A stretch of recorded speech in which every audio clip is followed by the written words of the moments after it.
What's up guys, Woody here, back with diving into a brand spanking new Getting Started series. Now this is something that I wanted to do for a little while. If anyone's watched any of my other content, you'll know that I like making content that caters for more newer players to games. I've done it in Magic, I've done it in Mythgard, I've done it in Gwent, and now I'm going to be doing it in Magic because it's something I like doing. I like to help new players understand the game, and I've now been playing Magic for 6 weeks.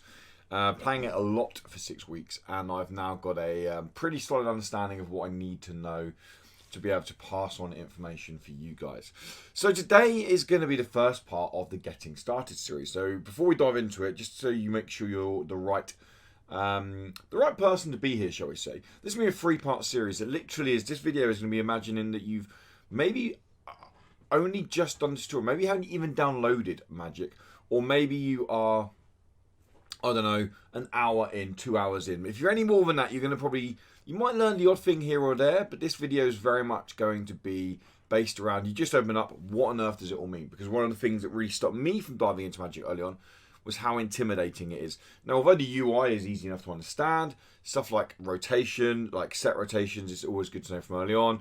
How the draft format works. The game doesn't really, it tells you how to play the game. It doesn't really tell you tons about what's going on with all the UI stuff. So that's what this Getting Started guide is. Video 2 is going to be completely based around your beginner's decks and how to upgrade them.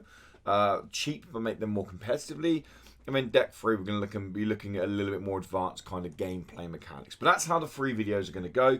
And then from there, we'll be kind of releasing, or I'll be releasing, new to MTGA videos once a week based around a different idea, topic, theme, anything like that. So the main thing we're covering today, guys, is we're looking at what is MTGA. We're looking at how expensive is it, basically. That's one of the biggest questions I get. How much does it cost to play this game? Because everyone in their mind thinks this game is super expensive, but we'll go on to that in a minute.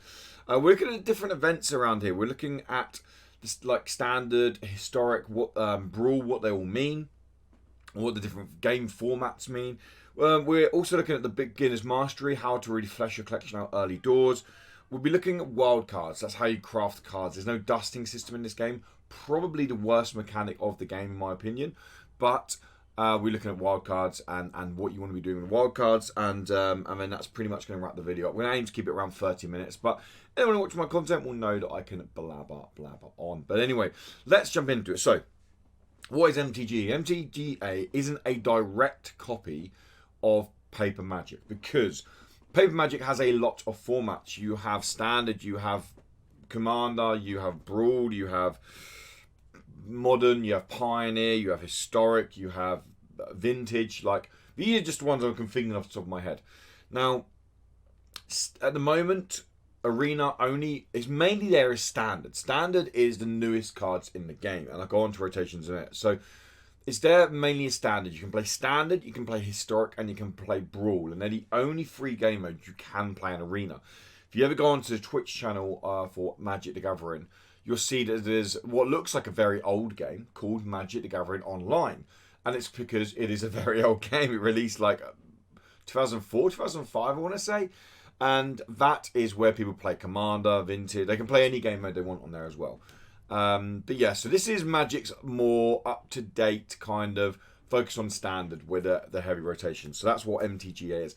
How expensive is this game? Now, this is a completely subjective opinion. If you just want to learn Magic, if you want to jump in, if you want to play around with some decks, if you want to kind of get going, kind of understand the basic mechanics of what's going on with it, it's completely free to play. Now, the reason that is when you just open up the game and do your tutorial, this little blue orb will pop up and be like, hey, dude, let's play these games. Once you play your 5 games, which you quite literally can't lose, you're given 5 starter decks. Not only are you given those 5 starter decks, which I can show you here, you also get to keep all the cards that are in these decks. So it's not a case of, oh, you can just play these decks. It is a case of you're given these decks, each deck having 60 cards, or granted some are land. You're given these decks, this is taking ages to load, and then once you're given the decks, those cards are then added to your collection, meaning you can go straight in there and start deck building. You can start crossing them over, okay?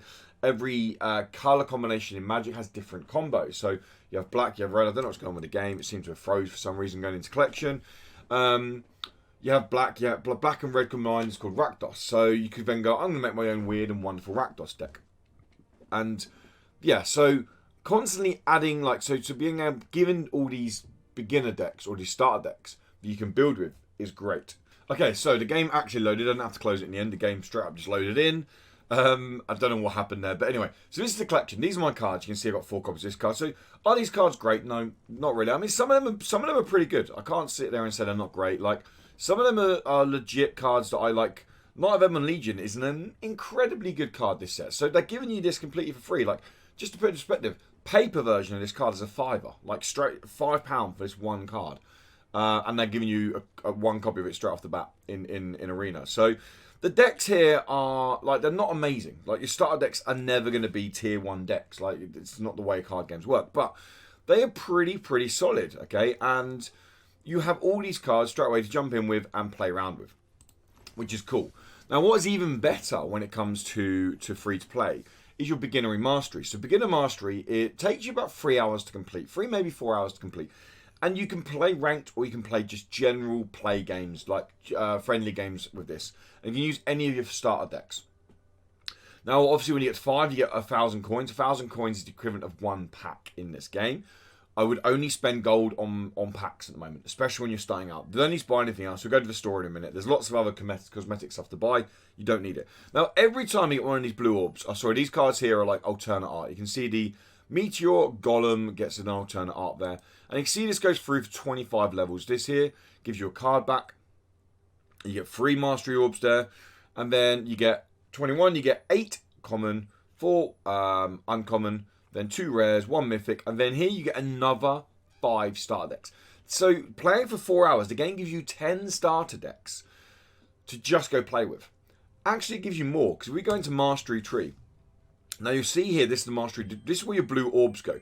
And if you hover over these, you can see what you get. So this will put in Gnarlback Rhino into the deck, and it will just upgrade our green deck. This will put in, like, Ferocious Hydra and Vicious Hydra are both great cards, guys. And Rabbi's Bite's pretty good as well. These are cards you just get for free. Dawn of Hope is a card I brought recently in paper. It's a really good card in white. All these cards here, you can see they're rare cards.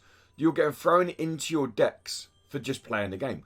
And then when you get here, you'll get an alternate art of the red, an alternate art of green. You can see green, you can see plains. But in between, this is where it's important. So in between green or forest and white plains, it's called Celestia. That's what the color combination is called. You'll get a whole new deck. You'll get a Celestia deck. So that is another 5 decks to collect. So playing 4 hours of this game is going to give you all these card upgrades. It's going to give you a pack. Plus you'll do your dailies. So you'll get more packs there. So playing 4 hours of the game, you're going to have 15 starter decks to play with. All the cards which you can build your own decks with. And some are pretty decent cards. And you're going to then have enough to probably go buy 2 or 3 packs as well. So it's not incredible, but 15 starter decks, all that are different archetypes, all of which you get to keep the cards and play around with. They're not a case of you can't build your own decks off the back of it. That's some of the best new player experience I've seen in a game. And that's where I'd say go straight away. Get these done. So when you first load the game up, go to play and just play games. Okay, just go to play games here. Play any deck you want. You can click on a deck. You can play any of these ones for now. Play around with them. It doesn't matter if you win. Doesn't matter if you lose. You still get the XP. Just playing the game. You get more for winning, okay?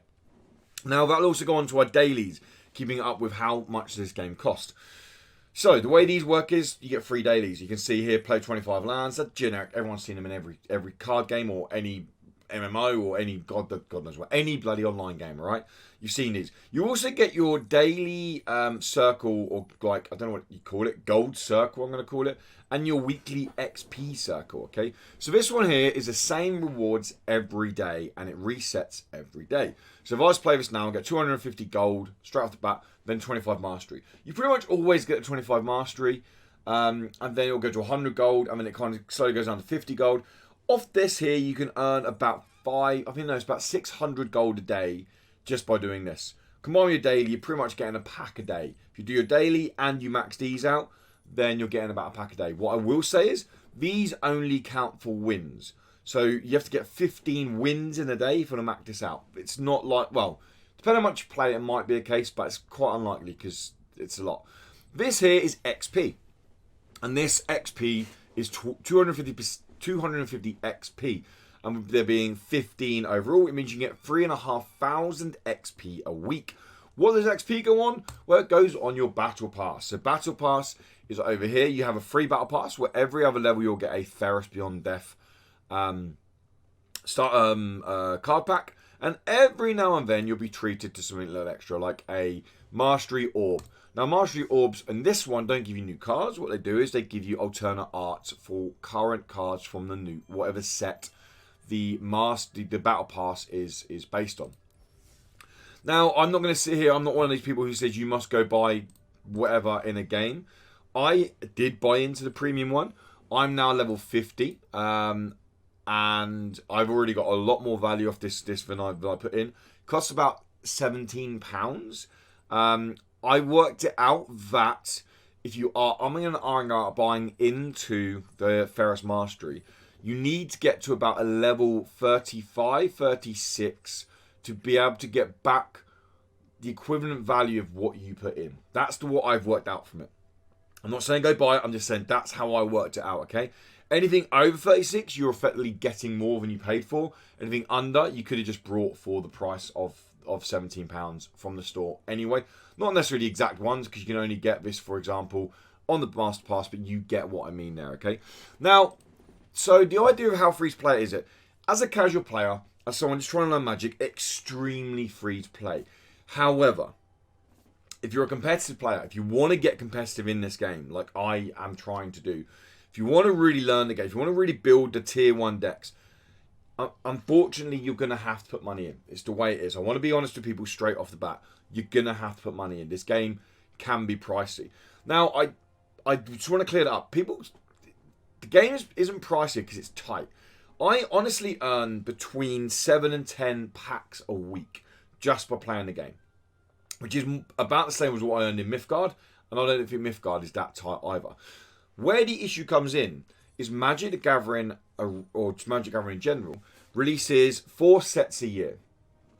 And each set contains between 200 and 250 cards. That's like 3 times the amount of cards that Gwent releases in a set, and that's twice the amount of cards that Mythgard are going to release in a set as well. So just to put in perspective, you're having to earn double the amount of rewards to get all the cards. That's where the issue comes in. So it does get expensive. I am about £100 into the game, but I use my streaming money to support the game. I'm now at the stage where I don't have to put any more money in. What I earn now, I've started to build up a wild pool collection, and I don't really have to put money in now. So £100 has pretty much got me to a stage in the game where I can build pretty much any deck I want to build, barring the odd card here or there. And then if I do need to wait, I'm normally missing 1 or 2 rares. Within 2 or 3 days of just playing the game, the packs I get, I can normally finish building that deck. So I'm at a stage where I'm pretty happy that I didn't need to put any more money in the game. That's just what I wanted to get across to you guys there. That's the big one. How free to play is Magic the Gathering Arena. Now, standard. What on earth is standard? What on earth is Brawl? Because if we go over here, you can see Wednesday Brawl is over here. What on earth is historic? Well, I have no idea. What does it all mean, you ask? Well, so the best way to show this is if we go to the store, and if I go to buy packs, I can show you exactly what it all means. So you can see up here, you have all these logos. These are the current playable sets in Arena. So each set has a logo. This is Ferris Beyond Death, this is Thrones of Eldraine, this is Magic Core 20, Spark, Ravnica 19, and then we go back here. Anything in white is playable now in standard, okay? Now, it's not a case of a new logo comes in or a new set comes in, this one goes bumped out. They change the rotation every September. So we're due a set in April, and then we're due a set in August. So in April, we're going to get a set similar to Spark. And then in August, we're going to get M21. Then going into September, what will happen is everything up to the old 21, including M20, including M20, will go out. So Ravnica's, Spark, and this, and the new line will come here. These will disappear from Arena, These will get bumped down, and then there'll be a line here, and then we'll start building again. Hopefully that makes sense. So these key cards here in orange are playable in historic when it comes to arena. I'm not going to get into magic, but when it comes to arena, these are playable in historic. So if you want to buy these packs, you can still buy these packs. And these packs are cool, they're good, but you can't play them in standard, only in historic if that's what you're interested in playing, okay? If you want to just play standard, you want to be buying these cards here. But remember, as of September, these 3 sets are going to go out of rotation, meaning that if you're only aiming on playing standard, pumping money into these 3 sets, these 4 sets, is going to be redundant as of September. Whereas Thrones, Pharos, and Beyond are going to be available until September 2021. So you've got a lot more time playing these. Hopefully that makes a bit of sense to you guys. So that's how the rotation works. So that's standard. Historic includes this. And then Brawl. Brawl is I really enjoy Brawl actually. Brawl is a 60 card deck where it's singleton format. So you only have 1 copy of each card in your deck. That includes variant lands. And by variant lands, you have lands that have like 2 colours on them. Now you can only have 1 copy of those. You can have you can have duplicate copies of basic lands and lands of your mana system. But so that's what Brawl is. Brawl is a way of basically, it's fun. It's only available on Wednesdays on Arena. But overall, it is really fun. I genuinely enjoy playing Brawl, and it's free to play. I recommend giving it a go. There are lots of decks over on 8th Hub. Well, that's where I use anyway to get my decks from, is over on 8th Hub. But definitely check out Brawl. So yeah, that's what Brawl is. So we've covered Brawl, we've covered Historic, and we've covered Standard. Now going on to game modes. So we go to play here. You'll think, wow, there's loads going on here. What on earth do I choose? Well, play is casual. Brawl only happens on Wednesdays. Is, as I just said, Brawl. Standard rank is best of 1. This is what you'll probably most be common with in card games. You play 1 game, winner wins, loser loses. Simple as that. Traditional standard play is best of 3, but not ranked. This is best of 3. So you play, what you have is you have a 60 card deck and 15 cards in your sideboard. The way it works is you play a game, you win, lose, whatever. In between games, you can take cards from your sideboard, those 15 cards, and swap them out for cards in your main deck. Now, the reason that's so cool is, if my deck is built for, like, if it's a big control deck that's built for playing the long game, then an aggro deck, like a mono-red aggro deck, might play underneath me very easily. So what I would do is I would put cards into my sideboard that would allow me to counter aggressive decks. So then I might lose game 1 against that deck, but then when I can sideboard and put in the cards that counter the red deck or any aggressive deck, when I come back into play, I might end up winning the next 2 because I could sideboard. Now, a lot of people refer to this as the pure version of Magic, or how Magic's meant to be played, and it is something that I was not too keen on when I first started getting into Arena. Now I love it.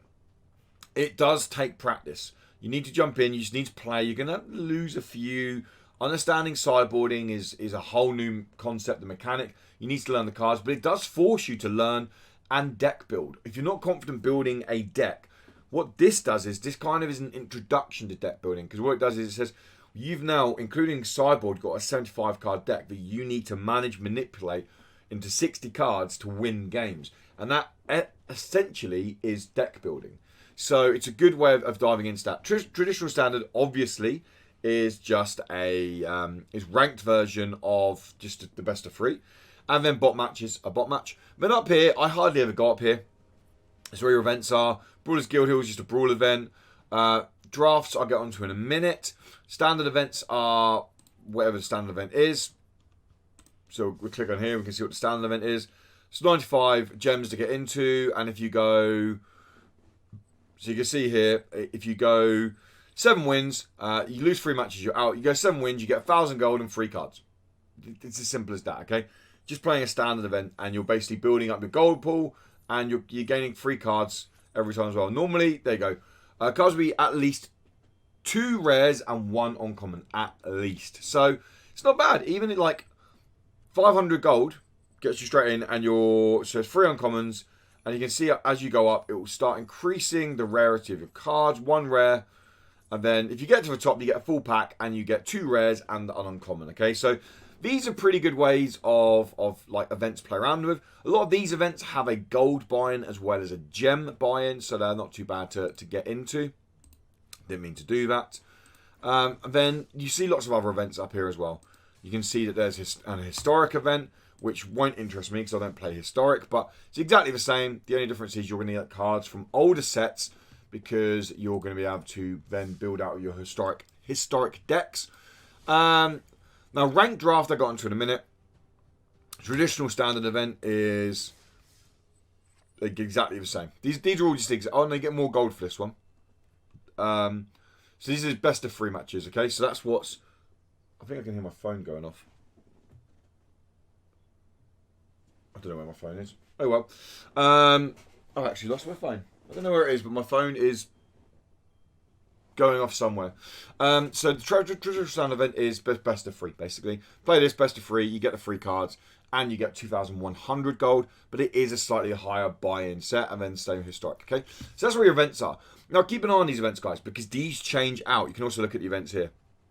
These change out because what's cool about these events is that you have some that will give XP, you have some that will give cards, and they can be free. There was one for the Worlds, it was completely free, and it gave you 2,000 XP and the card back for playing it, and it was completely free. So that will get into your thingy. 2,000 XP is a pack, basically, for playing a free event. Now, drafts. What are drafts in Magic? Now, if you played games before, you'll know drafts are where you build a deck with set cards, and you go play the deck in a ladder-style system. More wins you get, more rewards you get. Exactly the same as Magic, really. They do cost money to get into. They can be quite expensive, but they also can be very rewarding. So this is 1,500 gems, which roughly works out around about £7 to get into. Now, the way it works is, if you buy into this, you guaranteed, so you'll get the 3 packs straight off the bat, and you'll build cards them. Any card you pull, so you build a 40 card deck, any card you pull from this pack here, you keep. Okay, so you're instantly keeping these 3 cards. Sorry, these 3 packs of cards. Then you're going to get 1 pack no matter what. So you're getting 4 packs. You've got to weigh it up. 4 packs in this game cost around about a £5, and then this event costs about £7 to get into. So buying into this isn't actually different to just buying the packs, but you get a chance to go further. 1 win, obviously 2 packs all the way up. If you get all the way through, you're getting 2,100 gems. So you're getting to buy into the event again, and you're getting 6 packs. This is how I built out my collection a lot first on. I played a lot of the game. I got a good solid understanding of the game, or a basic understanding of the game, of cards around a certain set. And then I put in like £20 and I just played draft. And I was getting to normally 4 or 5 wins most time. I'm not saying that's going to guarantee to happen to you guys, but it meant that I was buying back into the event. So the event was then costing me 3 the next time because I wasn't having to put more money in. But I was getting 5 packs every time. I must have opened around 40 or 50 packs through playing drafts and building up. I built up my gem collection with this as well. I should say this is an alternate account. That's why this looks so low, because I'm on a new account, so I can show you guys this stuff. Okay, so that's what drafts are. You have ranked draft, which ranked draft is cheaper to buy into. The rewards are less, so you can go here. Ranked draft, cheaper to buy into. You have to get more wins. The rewards are less. The reason the rewards are less is because we go to profile. You can see up here that we have 2 ranked tiers. Constructed is you build a deck, you take a deck, and you play a deck. Limited is your draft. You're given a set of cards. You build the set out, or you build the deck out, and then you go in and you play the games with your deck. You win whatever things are. And then if you click on this, you can see, depending where you get to, depends on what reward you get. This is the same for constructed and limited. Okay, so you can get to gold in your first season, which is definitely achievable, even with like a slightly modified starter deck. Then you're getting 2 packs, you're getting 500, so you're getting 3 packs, you're getting 1,000 gold, and you're getting some flashy art style there, okay? If you can do the same in limited, you're opening 6 packs every month, as well as getting 2 alternate art styles, and then you can see how it goes up from there. Okay, so that's kind of how the ladder system works. Now the final thing I want to look at is wild cards, guys. Wild cards are cards that you pull from packs, or not every pack has an uncommon pack, but as you open packs, you'll click up steps towards earning uncommons, uncommons, rares, mythic wild cards, and you also have a chance pulling them from packs. Now, wild cards are how you craft cards in this game. There's no dusting system in this game, so you can't dust stuff off to then build into another card. You just have to get wild cards, okay? Now, wild cards is probably the worst system in the game. I don't like the fact that I can't dust cards I'm not going to use, but hey-ho, it's the way it is. I can't argue with it, okay? Now, biggest thing I'd say wildcard, guys, if you get any rares or mythic wildcards, just hold them for now. Just hold them for now, because so many times I've been like, oh, this looks like a cool card, I'm going to build it. And then as I learned the game, I was like, I'm not playing this at all. I might just put it from a pack. Hold on to it, because mythics are rare to come by in packs. Pretty damn rare to come by in packs, okay? So having a mythic wildcard can be huge between you making a deck you actually really want to play. And they can be very, very powerful cards. So just hold on to them for now. I'm going to be doing videos towards the end. So on the last video of this next up we're going to look at improving, upgrading starter decks. The following video is going to be gameplay tips. We're also going to look at some must-craft cards, depending on what decks you want to build out. We're going to do that in video 2 when we upgrade, okay? So just hold on to them for now, and then you can make an educated decision, because Woody's here to educate you on what cards to craft into what decks you want to build. But that's pretty much it, guys. That is wrapped it up. We've gone through everything, okay? The best thing I can say is get into this game and start playing this game. Just play. Like, if you want to play ranked, play ranked. No one's going to tell you off playing ranked, but just play for fun for now. Learn the game. Get your mastery orbs done. Once your mastery orbs are done, you'll have so many cards available. The decks we're going to be going through. So when I go through the next video of how to upgrade your starter decks, I'm going to be going on the assumption you have acquired all 15 starter decks from your mastery tree. So you 5 from your mastery tree, and you've completed this mastery ladder so that you have the 5 from the end as well, just here, and you have these wild cards ready at your disposal. That's what I'm going to go on the assumption of, okay, and we're not going to go on anything else, okay, and we're going to build from this. So we're only going to have cards available to us that I pull from packs and that you guys have as well, okay? What decks can I build? What changes can I make here and there to try and mix them up with my wild cards here? So yeah, that's where we're going to go next, guys. But yeah, thank you for stopping by. Hopefully you find this video informative. Really, if you're on the fence getting into Magic, just jump in. It's really, really cool game. It's honestly one of the best CCGs I've played. I know it's been around for years. I know people are like, why are you only finding it now? But it's just a case. I'm just finding it now, okay? Because I stayed away from it for a little while. I don't know why. Now I've got into it. I'm really enjoying it. It's very complex as a pilot to manage your games. But that's why I like it so much. But anyway, I'm going on a tangent now. Thank you guys for stopping by the video. I hope it was informative. I hope you found it helpful. If you have any questions about Magic the Gathering Arena, anything I may have missed, let me know in the comments below. I'll see you later this week for a starter deck upgrade guide, and then we'll go on to a gameplay guide after that. But anyway, guys, thank you so much for stopping by, and until next time, have a great day, morning, evening, whatever it is, wherever you guys are, and until then, goodbye.